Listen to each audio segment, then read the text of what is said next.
And so the courier who had cheated death in the cemetery outside Goodsprings cheated death once again, and the Mojave wasteland was forever changed. Mr. House's Securitron army took control of Hoover Dam and the Strip, pushing both the Legion and the exhausted NCR out of New Vegas. Mr. House continued to run New Vegas his way, a despotic vision of pre-war glory. The streets were orderly, efficient, cold. New Vegas continued to be the sole place in the wasteland where fortunes were won and lost in the blink of an eye. The courier, fair and kind-hearted to those in the wasteland, ensured that Mr. House would keep New Vegas stable and secure for future generations. Mr. House afforded him every luxury at his disposal in the Lucky 38, out of gratitude and a quiet sense of pride for his choice in lieutenants. Tabitha and Rhonda went east, through Caesar's land. Occasionally, tales of their exploits found their way back west, though few believed them. Eventually, the stories concerning the duo were collected and published, and proved to be quite popular with children. Invigorated by his travels with the courier, Raul once more took up his guns in memory of his lost Rafaela. Soon after, the Mojave was filled with tales of the ghost vaquero who hunts down those who prey on the weak. Mr. House showed little interest on the boomers, who eventually began venturing out to Nellis to meet and trade with travelers. Buried beneath tons of rubble, the Mojave chapter of the Brotherhood of Steel was no more. Those few who were outside the Hidden Valley bunker when it was destroyed settled into new lives, or headed west to find a new chapter to join. Though she'd seen the writing on the wall, the destruction of the Mojave Brotherhood came far more suddenly than Veronica had expected. The news devastated her. Despite her best efforts to leave her past behind, she found herself compelled to make one final journey to Hidden Valley. There, she paid her last respects to the only family she had ever known. Their leaders destroyed by the courier, the fiends scattered throughout the wasteland. Without the organization of Motor Runner, Cook, Violet, and Driver Nephi, they were easy prey.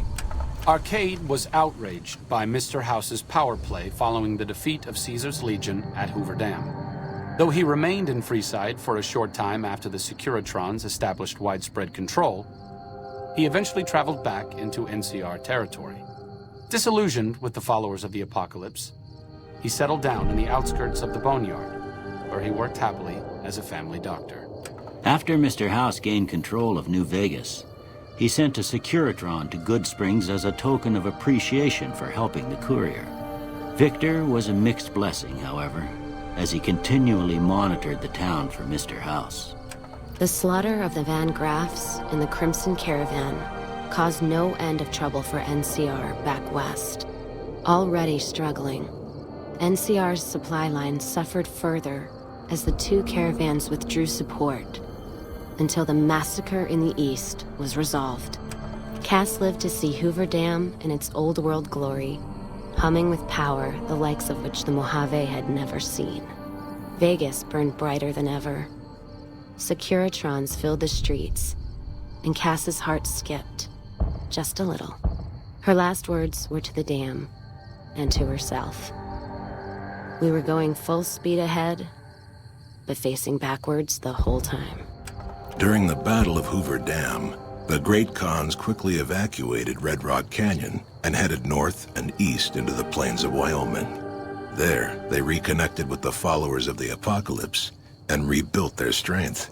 Bolstered by ancient knowledge of governance, economics, and transportation, they carved a mighty empire out of the ruins of the Northwest. Thanks to the courier and Lily, a cure for the Nightkin's schizophrenia was found shortly after Dr. Henry's experiment concluded. Nightkin and other super mutants in the wasteland flocked to Jacobstown, and the town became known as a haven where a mutant could find peace. Encouraged by the courier to take her medication regularly, Lily's mind eventually attained a semblance of clarity. Her memories dulled by the pills, she cast aside the recording of her grandchildren, no longer remembering its significance. Accusing the kings of lying with a foreign invader for their newfound ties to the NCR, Mr. House punished them by ordering their forced removal. The kings, defiant to the end, were destroyed to the last man by House's Securitrons. With the transplant of Lupa's brain, Rex gained all of the donor's experiences traveling with the Legion. These melded well with his own memories of the Legion, and his new mind quickly adjusted to the myriad memories.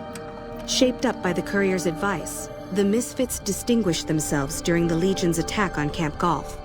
Mags was finally promoted to sergeant, and the rest of the Misfits received an official commendation. They continued to serve with distinction for many years.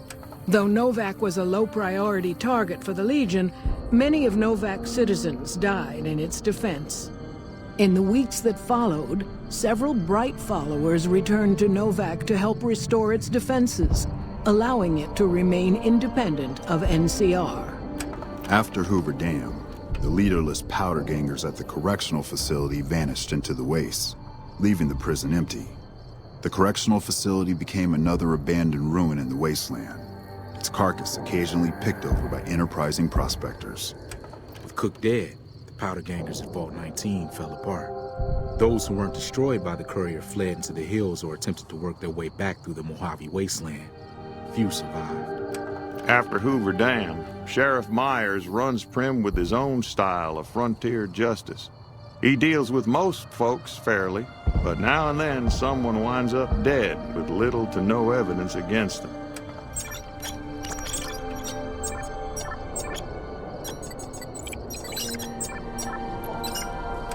Despite distinguishing themselves during the Second Battle of Hoover Dam, the Rangers' victory was short-lived due to the courier's interference. Chief Hanlon personally directed the evacuation of the Rangers to Mojave Outpost as they fell back into NCR territory. Bitter over the waste of life in the Mojave, Hanlon stepped down from his post. After a campaign in which he denounced Oliver's and Kimball's hawkish, imperialist ways, Hanlon was elected as the Senator of Reading. After their bold arrival at Hoover Dam, the remnants disappeared as quickly as they came. Legends of their power spread throughout the Southwest, a reminder of why people once feared the sight of vertibirds in the sky. And so the courier's road came to an end, for now.